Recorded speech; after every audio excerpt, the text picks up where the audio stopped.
السلام علیکم ورحمۃ اللہ وبرکاتہ۔ پیارے بھائی جان، اگر آپ کو حدیث سننا پسند ہے تو اس چینل کو سبسکرائب کر لیں۔ شکریہ۔ بسم اللہ الرحمن الرحیم۔ آقا کی ذات پر محبت سے درود پڑھ لیں۔ الصلاۃ والسلام علیک یا رسول اللہ وعلی آلک وصحابک یا حبیب اللہ۔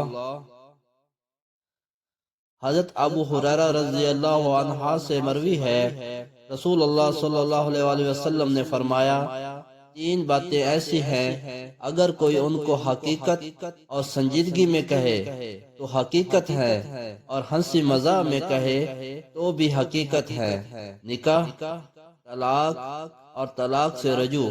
حدیث نمبر 2194، ابو داؤد۔ استغفر اللہ۔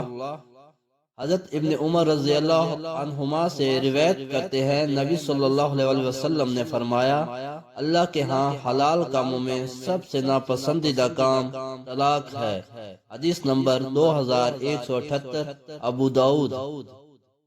اگر ہو سکے تو اپنے والدین اور آقا کی ساری امت کے ایصال ثواب کے لیے اس حدیث کو زیادہ سے زیادہ شیئر کریں۔ جزاک اللہ خیرہ۔